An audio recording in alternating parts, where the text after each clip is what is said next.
Olá, ouvintes do Lesbos Videocast, seu entretenimento sáfico para todos os momentos. Eu sou Diana Reis, uma mulher branca, tô com cabelo preso, cacheado, vestindo uma blusa vinho com short branco. A gente tá aqui nesse espaço que tem uns tons de lilás, roxo. Eu sou Beatriz, sou uma mulher branca com os cabelos cacheados na altura dos ombros.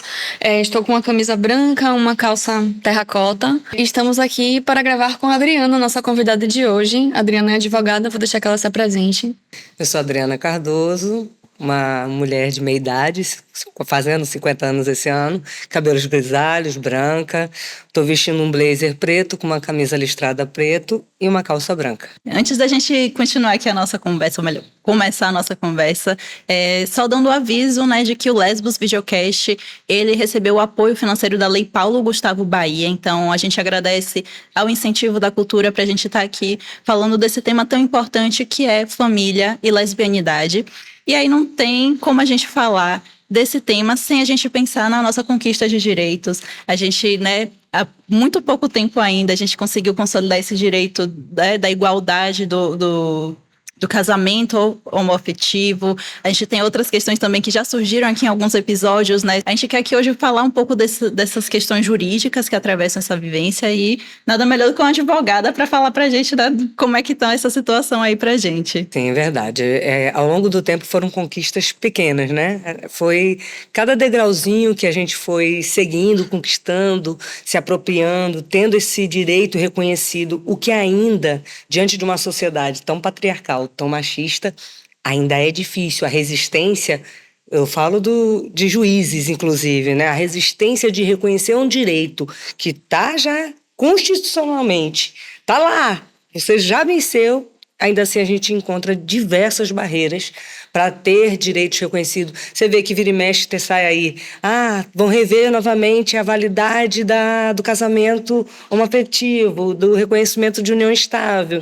E tudo é burburinho, realmente. Acontece? Acontece. Para tirar foco? Também. Mas tudo é muito assim, para bater e dizer, você não vai conseguir, você vai cair. E a gente vive nessa briga incessante, né? Nós temos alguns direitos que foram já reconhecidos como o direito de ter duas mães na certidão de nascimento, o direito da fertilização em casa ou in vitro, de alimentos entre casais gays, LGBTs, lésbicos, então tem muita coisa aí que a gente está, ao longo desse caminho, conquistando e, na verdade, fortalecendo essa conquista, entendeu?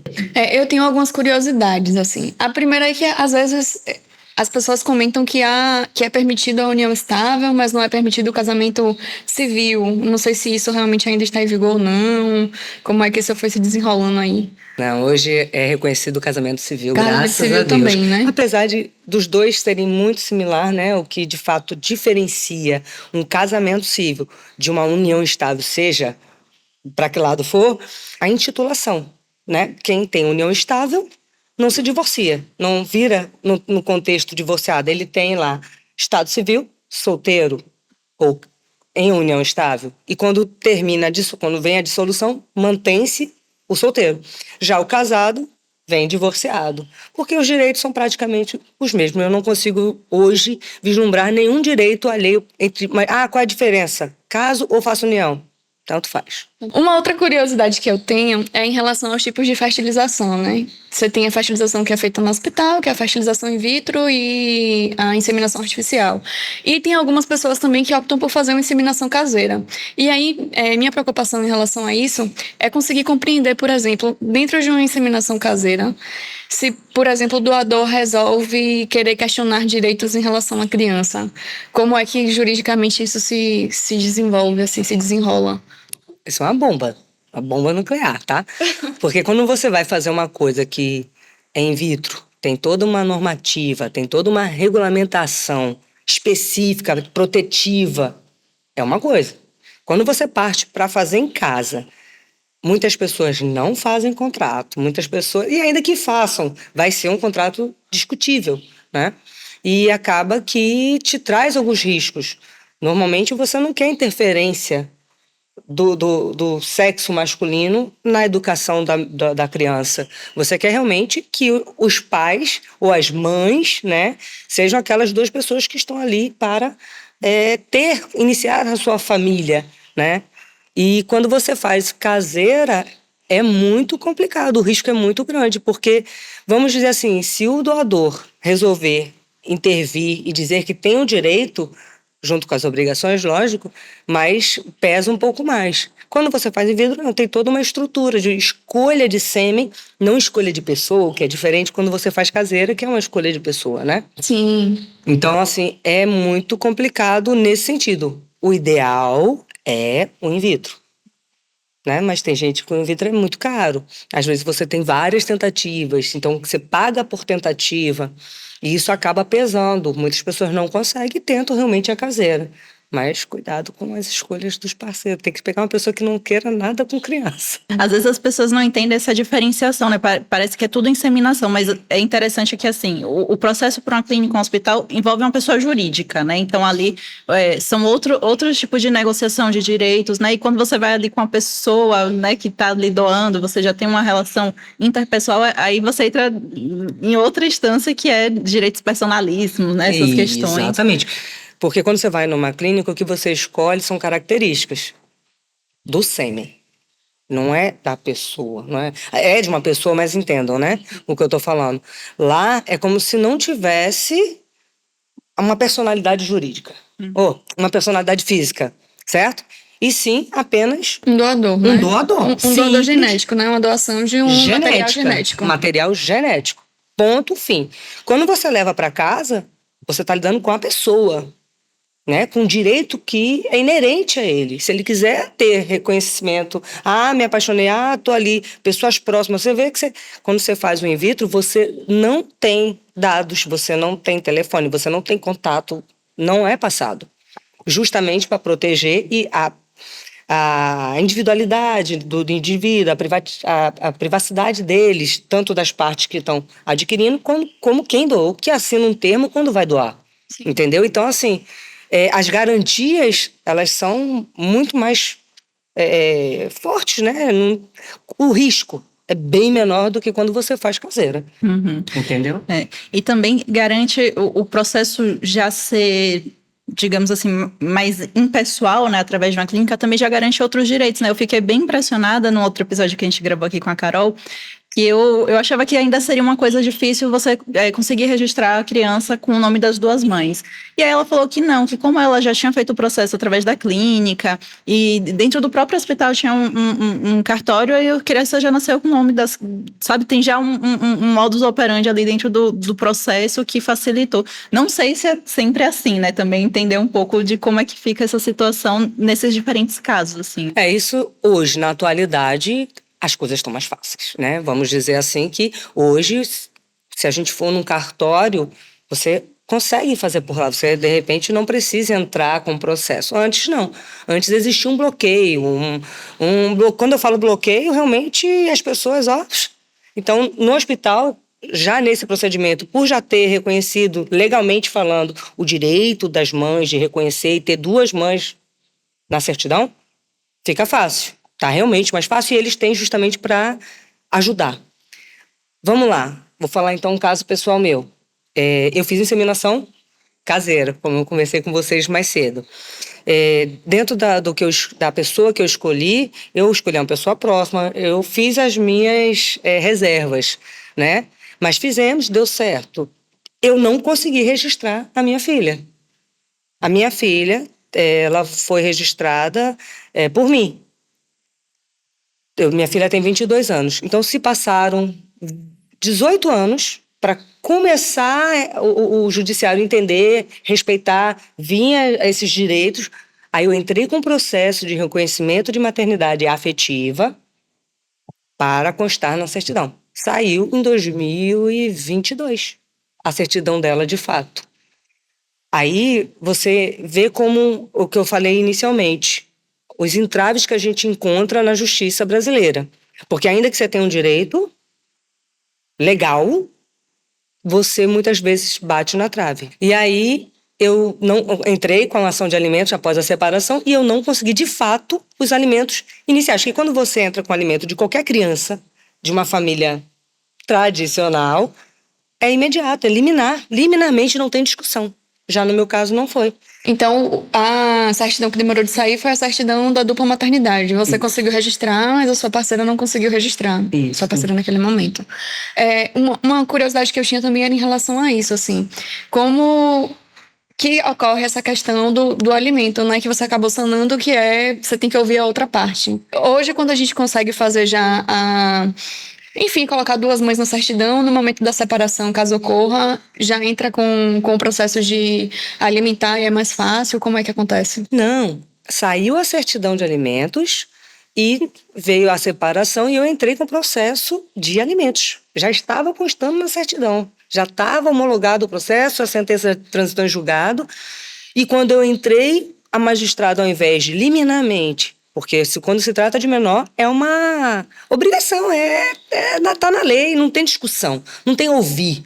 A necessidade é básica, é de sobrevivência. A magistrada, ao invés de dar, a liminar, não. Ela disse, vou ouvir a outra parte. Como assim? Está na certidão, está lá toda a história da criança, da menor, está lá as fotos, básico, a certidão já disse tudo. E ainda assim ela não deu. Esse processo durou 2 anos, porque até encontrar a pessoa, até você fazer todo o procedimento, por isso que os alimentos, a gente dá entrada com a liminar de antecipação de tutela, justamente porque se eu esperar a sentença, a criança morre de fome. E não cabe a um dos pais ou uma das mães arcar com tudo, sendo que a obrigatoriedade é dos dois, direitos e deveres. Entendeu? Então, você vê que ainda que seja reconhecido, ainda que a gente já tenha uma justiça, uma legalização de tudo, os entraves estão na cultura das pessoas que lá estão para decidir as nossas vidas, que são os magistrados, os desembargadores. E aí você bate na sociedade machista, patriarcal, misógina. Uma dúvida também que eu tenho, pode ser até uma coisa boba, assim, mas é porque eu fico pensando nas instituições, né? Então a gente entende que a instituição tem um modus operandi, e aí quando a gente vai emitir um registro de uma criança que é, né, oriunda de uma dupla maternidade, como é que fica? Aparece mãe e mãe, porque antigamente ainda tinha um burburinho que vinha pai ausente, né? Isso, exatamente. Isso aí ainda... Porque, assim, isso pertence aos cartórios. E a adaptação ainda está ocorrendo. Nem todos os cartórios fazem de forma adequada, né? É igual pessoas trans. Então, a gente ainda encontra vários embaraços para conseguir concretizar. Porque não tem que estar pai ausente, né? A gente tem que ter mãe, tal, mãe, tal. Até porque não tem pai ausente, não tem pai. Não tem pai. A gente parte desse pressuposto, não tem não pai. Não tem pai. Então... Exatamente, então não tem porquê.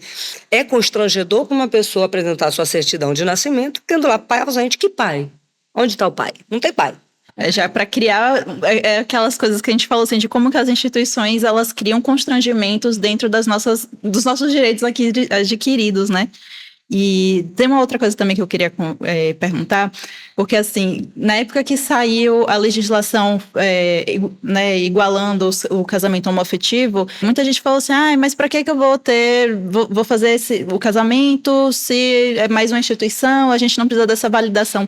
Mas eu queria que você falasse um pouco pra gente do que é que a gente ganha também fazendo esse processo. A constituição de uma família, né, do núcleo familiar, ela predispõe alguns direitos. Por exemplo, dependente do plano de saúde. A dependência do plano de saúde ela está ligada, vinculada à sua relação com o seu parceiro ou com a sua parceira. Então, vamos lá. Se você reconhece a sua união, se você faz seu casamento, ali é o comprovante cabal que você é dependente. Aí a gente fala num direito Depois, sucessório, por exemplo, que é o pós-morte. Você está junto com uma pessoa e aí você não reconhece a união, né? Não faz o documento. Não casa e não reconhece. E a pessoa vem a morrer. Mas você passou lá seus 15, 20 anos com a pessoa, ou menos, mas construiu bens. Você vai ter que provar num país altamente, culturalmente machista, misógino, que você teve uma relação com essa pessoa, que você ajudou financeiramente para cada item que tiver adquirido nesta união. Então, assim, se torna mais difícil. A nossa justiça já é um caos. É morosa, quanto mais. Eles pisam mesmo. E aí, você vai dar essa brecha para quê? Se você tem o seu direito que já é inerente a você, porque você conquistou. Outros foram lá para frente para a gente ter esse direito, né? Foram brigar. Você tem, facilita a sua vida. Porque vem, antes tem o direito à dependência do plano e outras coisas que você vai, digamos, quero comprar um imóvel e vou juntar renda. É um outro direito que você adquire, dentre tantos. Mas um dos mais importantes é o pós-mortem. Porque muitas famílias ainda têm um certo problema. E o que vai acontecer? Uma briga de inventário. Onde vai vir uma pessoa dizer, não, mas eu comprei, eu ajudei financeiramente, eu estava lá. E, de repente, ou a família, ou outro ente que possa ter direito, vai dizer, não, você não tinha, porque a gente sabe.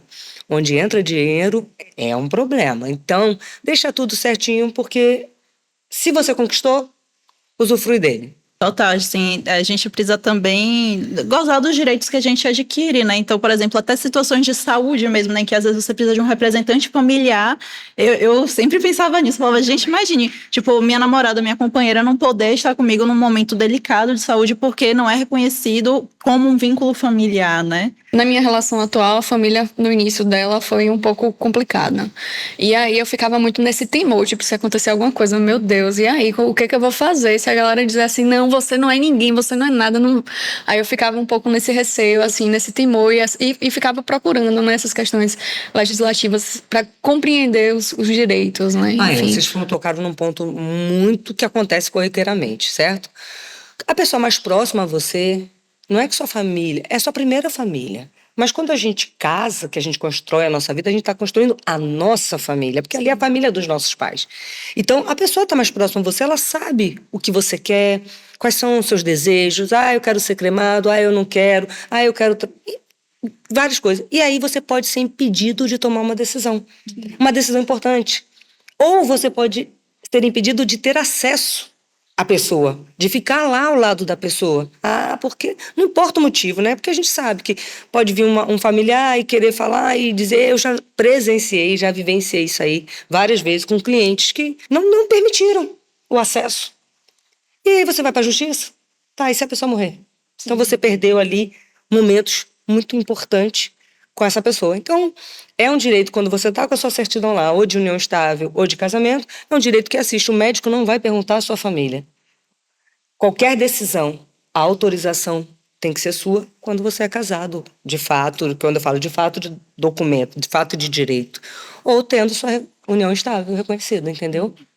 É isso, né? Às vezes você passa ali anos com a pessoa e não faz o reconhecimento. E fora que socialmente, né? Até em termos, digamos assim, do próprio direito, é importante que eles saibam que a gente está usufruindo disso e que existem pessoas que, de fato, né, não foi uma luta à toa, assim, né? Mas que a gente, de fato, precisa desses direitos, que a gente vai atrás desses direitos. E até em termos de censo, a gente entender as famílias que estão sendo construídas a partir dessa conformação não normativa, né? Acho que são dados muito importantes para a gente ter também. E, assim, também perguntando um pouco agora do processo de adoção, né? Que também foi um tema que apareceu aqui. Dentro do sistema de adoção, a leitura já é também essa de reconhecimento da dupla maternidade ou pode ter um pouco mais de burocracia? Olha, a gente que trabalha com a lei, a gente está muito perto. Então, assim, os direitos estão lá no papel, na legislação, mas quando você passa de fato para enfrentar um processo, seja ele qualquer um, mas vamos falar de adoção, isso tudo é visto, é pesado. Então vai depender muito da pessoa que está do lado de lá. A pessoa que está recebendo a documentação. Hoje, no Brasil, nós temos muitas crianças que necessitam de adoção, que ficam lá. E ainda assim o sistema, que é, além de muito burocrático, é um sistema completamente... A gente volta a falar as palavras que são chaves. Machista, patriarcal, misógino, e lá vai. Não tem jeito. Culturalmente, é uma briga eterna. A reestruturação cultural, ela é dificultosa demais para a gente.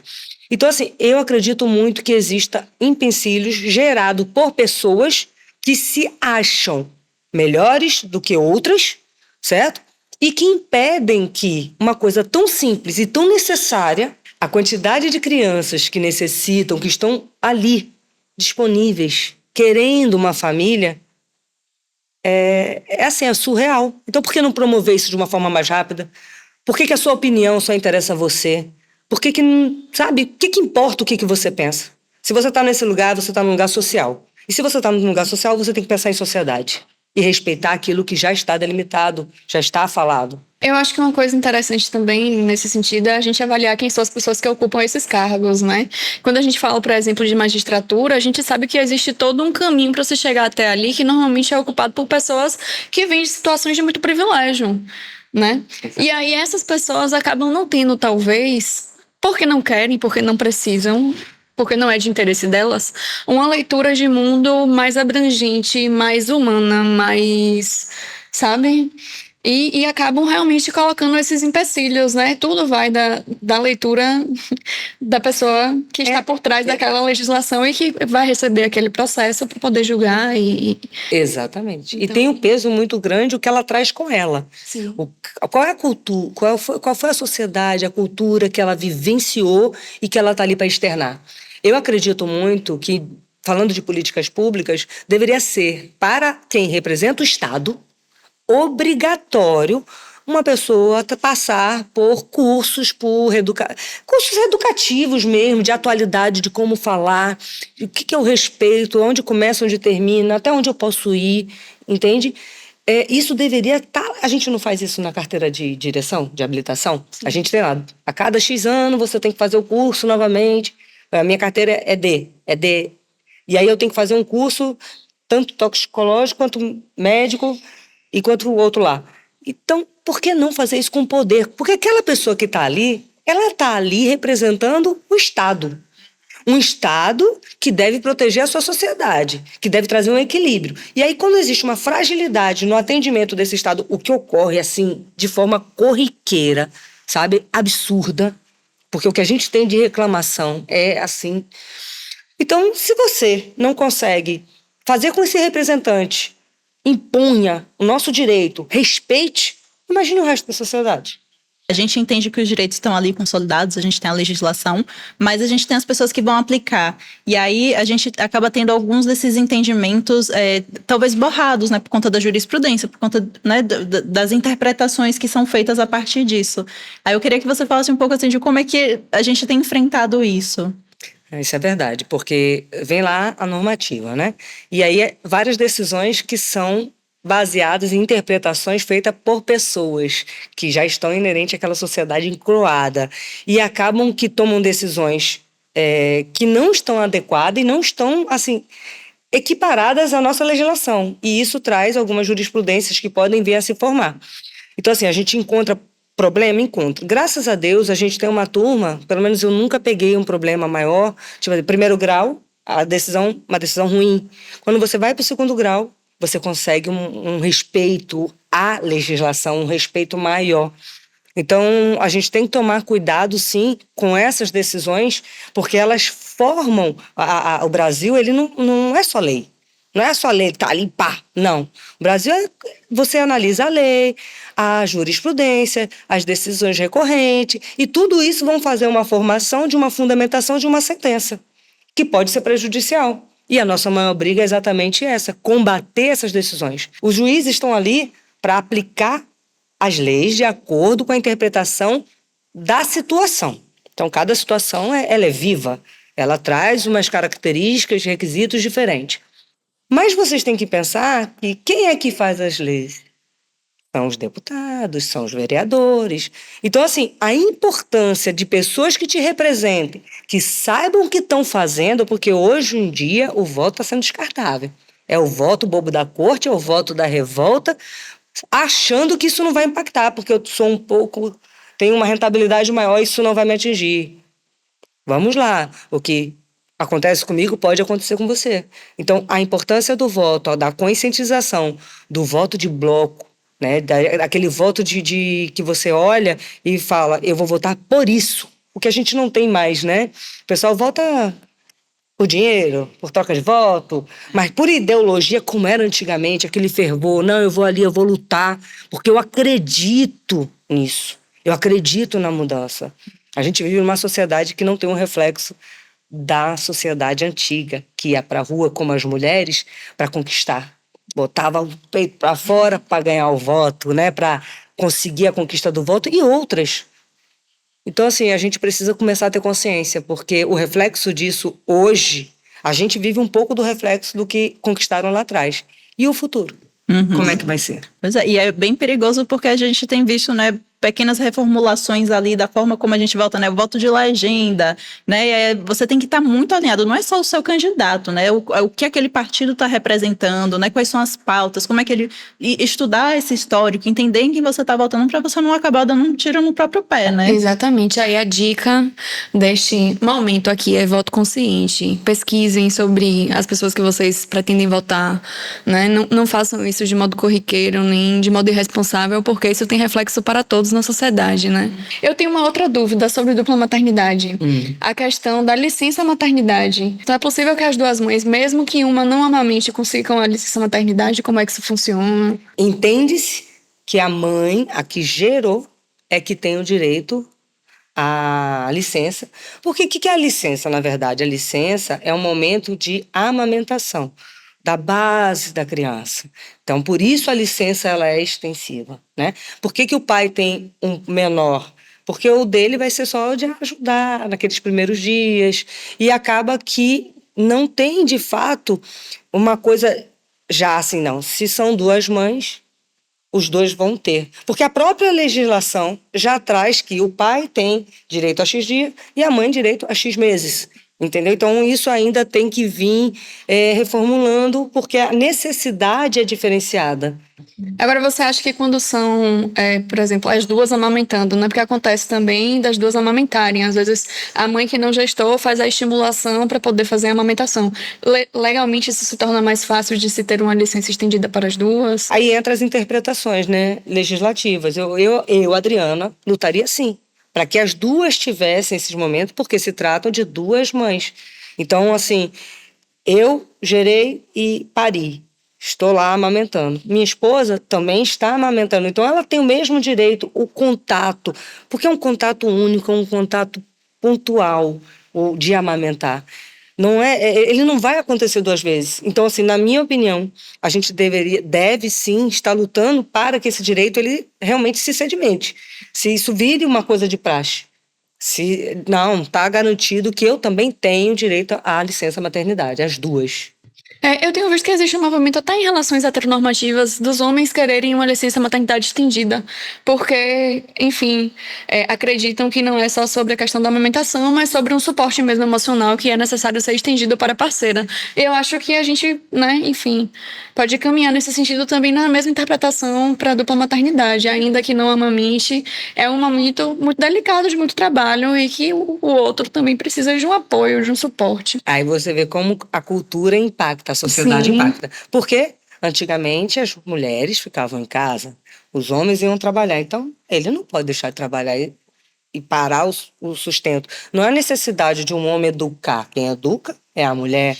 Então, o parâmetro mudou e a lei precisa se adequar. A necessidade precisa, o filho precisa dos dois, das duas pessoas que tiveram ele, né? Ainda que sejam heterossexuais, não importa. A gente precisa que as duas pessoas vivenciem aqueles primeiros 4 meses de vida, compartilhem, né? Para que a família se sedimente, para a criança se sentir protegida e os pais sejam mais conectados com os filhos, né? Sim, porque existe muito isso, né, porque a gente já falou em diversos episódios, da responsabilidade toda do filho ser jogada sobre. Quando a gente está dentro de relações heteronormativas, a mãe é responsável por tudo, né? Normalmente. E aí, enfim, ressignificar essas coisas é um processo. Exatamente. E aí fica também o chamado, né? Porque os homens também têm que entrar nessa luta, porque se a gente conseguir consegue ampliar a percepção em torno da licença paternidade, que esses homens também têm que reivindicar, porque eles precisam ter seus vínculos, isso também vai ajudando na jurisdição a avançar, né? A sair desses tabus, né? Eu vi uma frase muito interessante esses dias na internet, que é assim: quando você incentiva uma mulher a trabalhar fora de casa e não incentiva, né, o seu companheiro a trabalhar dentro de casa, você incentiva a mulher a ser explorada ainda mais. Então, eu acho que a gente pode estender isso também à criação dos filhos, né? Quando você incentiva uma pessoa, né? A gente já tem mulheres que são independentes, que trabalham fora de casa. Então, se houve essa mudança significativa no contexto social, de que as mulheres estão ocupando outros espaços e não estão mais exclusivamente dentro de um núcleo familiar interno de criação exclusiva com os filhos, há essa necessidade também de ser estendido esse entendimento para todos os âmbitos, né? Para a dupla maternidade, para a dupla paternidade, para, enfim, as relações heterossexuais. Esse incentivo de que um ser humano é responsabilidade quando se tem dentro de uma relação com uma outra pessoa dos dois, e devem igualmente serem divididos os trabalhos, tanto de forma igualitária. De forma igualitária. É relação familiar. Sim. Né? A gente está aí numa instituição familiar que não deve ter uma balança maior do que a outra, mais pesada que a outra, e sim, ela de igual forma, né? Em todas as famílias, não importa. A gente precisa rever isso e você reeducar essa sociedade para aceitar dessa forma, porque muitas vezes a gente não falou também sobre briga de guarda, por exemplo. Sim, outra coisa interessante. Que é uma coisa muito interessante, né? Aí quando você vai para uma briga de guarda, e aí? São duas mães. O direito brasileiro normalmente dá a guarda. Quando eu falo dar a guarda, eu falo moradia. A residência do menor normalmente fica com a mãe. E quando são duas mães, como é que funciona? Não tem nada ainda sobre isso, sabe? Então, quando não tem nada, a gente fica ao léu, a gente fica perdido. Porque como não vai ter... o direito brasileiro, ele não apoia, tá, a guarda alternada, que é o quê? 15 dias na sua casa, 15 dias na minha. Eles não apoiam. Por quê? Cada família tem uma organização, uma rotina diferenciada, né? Então, assim, imagina, a criança passa 15 dias dormindo 8 horas, mas na minha casa passa 15 dias dormindo 10 horas da noite. Não faz bem para a criança, ela não vai conseguir absorver isso. Então é preciso que se entenda como vai fazer quando duas mães forem discutir a guarda de um menor. Como vai fazer isso dar certo? Porque cabe às pessoas que estão do lado de lá começar a pensar. E não deixar o problema chegar, porque é o que acontece, né? Chega o problema para depois a gente começar a entender qual vai ser o melhor caminho, qual não vai ser. Eu realmente não consigo ainda trazer uma resposta, não, pode ser dessa forma. Eu entendo que, apesar da rotina ser diferente, seria o mais correto uma guarda alternada. O que é a guarda compartilhada? Ela é... A criança mora na residência e o que a gente compartilha são as decisões interessante. Da educação. Decisão de plano de saúde, muita gente confunde, né? A decisão da educação. Vamos decidir aqui que horas a criança vai dormir? Todas o que tem que decidir sobre a vida da criança. A guarda alternada é a guarda que a gente fala em residência. Eu alterno a guarda com você, certo? E está vinculada à residência. Então, assim, muita gente fala, eu não quero guarda compartilhada, eu quero guarda unilateral. Quando você fala guarda unilateral, principalmente quem vem do ciclo de violência doméstica, por exemplo, que é uma coisa que está aí Sim. e está acontecendo bastante, dar a guarda unilateral para a mãe. Por quê?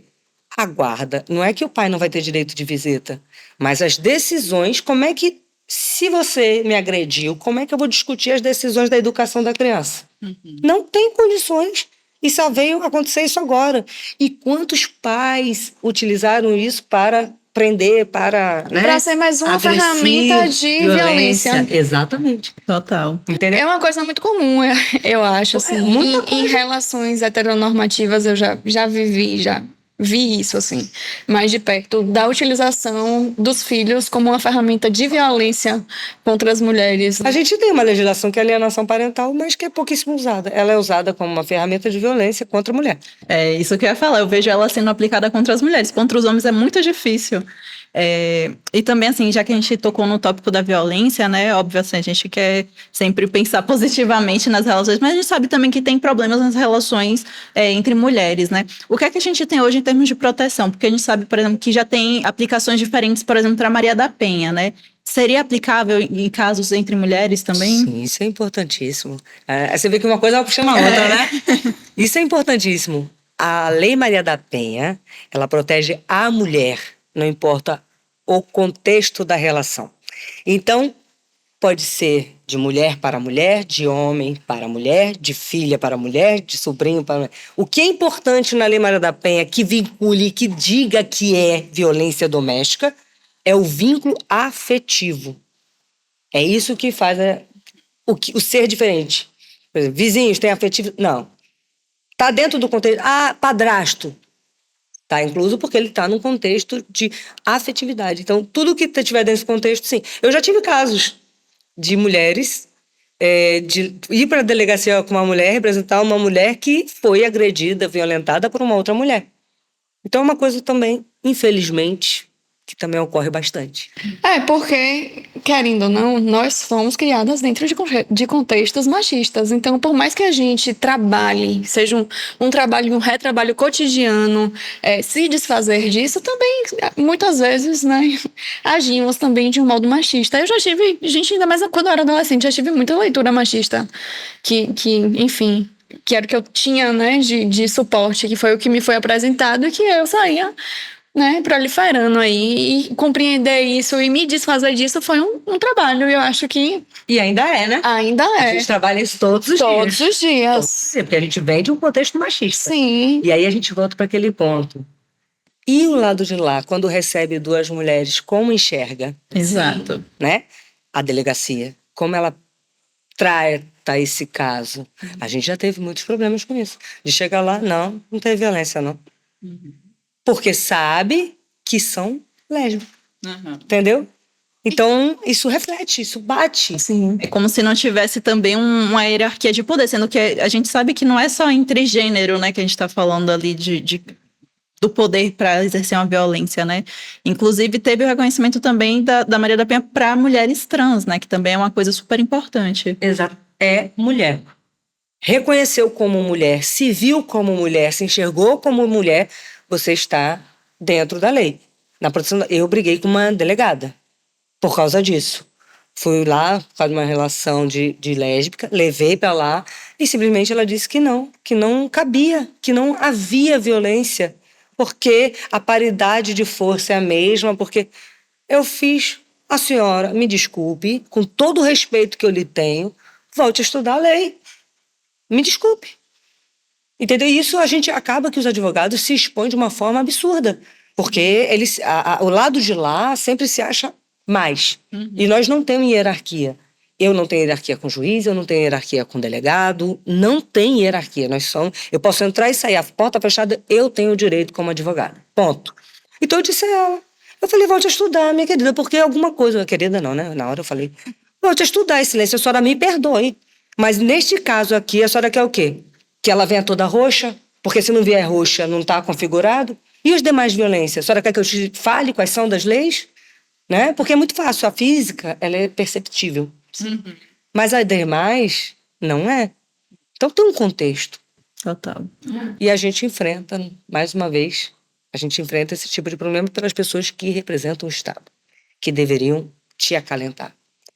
Pior ainda é quando tem uma delegacia que não é especializada no município.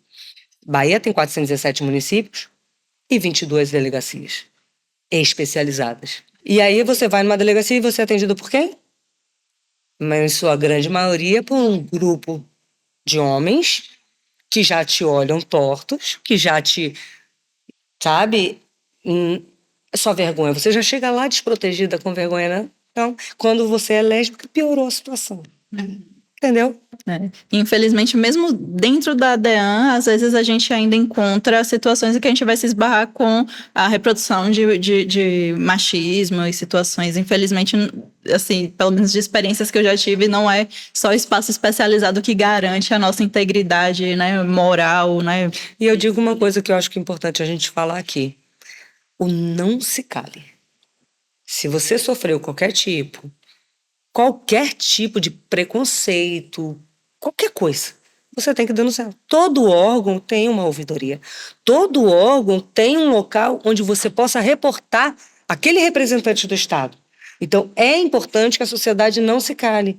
Ah, não quero não, porque eu tenho... Tem que fazer. Sabe por quê? Quando você se cala, mais 10 passam por isso. Quando você expõe, você está ajudando que esse fluxo diminua. E que eles percebam que não são nossos empregados, não exatamente, mas são nossos representantes. São pagos com dinheiro dos impostos e têm que fazer o bom trabalho. E a gente deve cobrar que eles façam um bom trabalho. Porque é também o nosso dinheiro, né? A gente paga impostos, né? Esses impostos são voltados para o pagamento dessas pessoas e para a manutenção de uma sociedade. Então, a gente precisa cobrar que as pessoas que estão ali ocupando esses cargos, elas tenham minimamente uma leitura que, enfim, nos garanta os direitos que existem lá em Constituição. Já que querendo encaminhar assim para o final, porque se a conversa vai. Inclusive, se você, por acaso, aí tem uma situação que a gente não comentou aqui, deixa no comentário, que quem sabe a gente faz uma outra sessão até aqui responde ali um pouquinho se tiver dúvida. Mas eu queria te perguntar, para finalizar, essa questão da discriminação. Se você se sente discriminado em algum espaço por conta da sua orientação sexual, já existem leis que prevêem algum tipo de segurança para a gente nesse sentido? Como é que tá? Sim. Inclusive, a gente precisa fazer essas denúncias para que essas pessoas sejam, de fato, punidas, né? Então, assim... Sofreu algum tipo de preconceito, você pode ir numa delegacia, porque é crime. Eu não sou muito da área crime, então eu não vou saber citar o artigo, mas, de fato, existem leis que são aplicadas a tipo homofóbico, a lesbofóbico. Estão tudo no mesmo patamar, tá? Apesar das siglas diferentes, vai todo mundo incorrer em homofobia. Um crime de homofobia, que é um crime, né? Então, vai ser punido, vai responder processo, enfim. E é necessário fazer isso para cada vez mais a gente ganhe esses direitos legais na esfera penal. Eu descobri que existe uma comissão na OAB, a Comissão da Diversidade, que eu acho que você, inclusive, faz parte, né? E aí eu queria saber, assim, qual a importância dessa comissão dentro desse contexto, assim? Bom, nós somos da Comissão de Diversidade da OAB Bahia. Hoje nós somos uma comissão permanente, porque até então não era permanente, era temporária. E o que impactou, de fato, a representatividade dentro da sociedade de advogados, dentro da própria OAB, que a gente começou a cobrar posturas do órgão que é fiscalizador da lei, de uma certa forma, da lei, dos prepostos da lei. Então, nós cobrávamos a ele, como é que a gente faz uma campanha se a gente não tem um trans? Se a gente não dá emprego para uma pessoa... Sabe? Então, isso tudo foi refletindo. Nós iniciamos a ser respeitado. Nós fazemos um trabalho de acompanhamento. Se você tiver algum problema, por exemplo, pode ir lá no Instagram da Comissão de Diversidade da OAB Bahia, que vai ter uma pessoa que vai te apoiar, acompanhar numa delegacia, te orientar. Cometeu esse crime, o que eu devo fazer? Onde eu vou me apegar? Nós acabamos que a gente dá esse suporte para a sociedade. A gente não pode diretamente representar, porque nós só defensor público, mas a gente orienta todo o percurso que a pessoa que passou, por exemplo, até no interior a gente atende. Os meninos, foi uma que me chocou bastante, que uma menina trans era da igreja, mãe, e num certo dia de manhã, o pessoal da igreja, acho que era da igreja, apedrejou a casa da mãe e da menina. Então, a comissão foi até lá, fez ajuda, levou para a delegacia, orientou, entregou o caso à defensoria para que fosse lá preservados os direitos dessa pessoa. Então, se você está passando por algum problema, tipo assim, casamento, a gente encontra problema. A gente encontra problema nas pessoas que querem alterar o nome. Tudo isso a gente está para te ajudar. Em qualquer coisa, é só entrar lá, falar com a gente que a gente dá o suporte necessário. Que massa, e super importante mesmo que a comissão se torne permanente para tirar essa sensação de que é um direito temporário e que a qualquer momento pode ser extinto, né? Exato. Eu acho que boa parte desse episódio aqui pode ser resumida a isso, né? A gente tem esses direitos, mas a gente tem que continuar lutando para a gente garantir o acesso a eles, né? Com certeza. A luta ela é contínua e diária. É uma luta que cada local, cada comércio, cada órgão público, cada lugarzinho você tem que fazer valer o seu direito. Porque a sociedade ela é muito cruel. Ela está ali querendo o tempo todo te derrubar. Porque a verdade é essa. Nós incomodamos a partir do momento que a gente quer ser visto como ser humano. Respeitado como ser humano. E, infelizmente, tem uma categoria que é uma categoria forte e que a gente não tem um acesso de fato, que está encroado e que estão ali pronto para derrubar. Tanto é que a gente volta a falar daquele burburinho lá atrás de não vai existir mais casamento homoafetivo. Pelo amor de Deus. O tempo Não tem todo. como. Né? E eu acho que uma coisa interessante também é a gente dizer que a comissão não é uma exclusividade, a Comissão de Diversidade daqui da Bahia, que existem outros territórios que também possuem Comissão da Diversidade da OAB. Acho que se vocês pesquisarem no Instagram, vocês conseguem encontrar. Sim, com certeza. Só botar lá Comissão de Diversidade. A maioria tem esse início, né? E vocês acham, em qualquer estado do Brasil. E se não tiver exatamente no seu estado, você pode procurar um próximo e a gente vai estar resolvendo, tentando ajudar da melhor maneira. Maravilha, muito obrigada, bom, né? Adriana. Acho que foi muito esclarecedor, informativo para todo mundo. E é isso, né? Convido quem ficou com alguma dúvida, quiser fazer algum comentário, pode deixar aqui na aba dos comentários. Muito obrigada mais uma vez. Eu que agradeço pelo convite, agradeço pela oportunidade, porque eu acho assim, a informação é o nosso maior poder. E quanto mais a gente se nutre de informação, mais a gente fica forte, mais a gente sabe lidar com essas adversidades da vida. E esse programa de vocês é sensacional, porque ele traz justamente isso, ele traz experiência, ele traz informação e esclarecimento, para que todas as outras pessoas possam absorver. Muito obrigada mesmo, excelente trabalho, viu? Ah, massa, é isso, gente. Até a próxima. Espero que vocês tenham aproveitado, curtido bastante e que tenha sido realmente tão esclarecedor quanto foi pra gente e pra vocês, né? É isso. O Lesbos vai ficando por aqui, mas tem mais episódio. E lembrando, né, do nosso apoio financeiro da Lei Paulo Gustavo Bahia, que está proporcionando a gente fazer, né, esse movimento tão importante para o nosso reconhecimento de direitos, das nossas existências, das nossas vivências. E é isso. Até a próxima. Tchau, tchau. Até a próxima.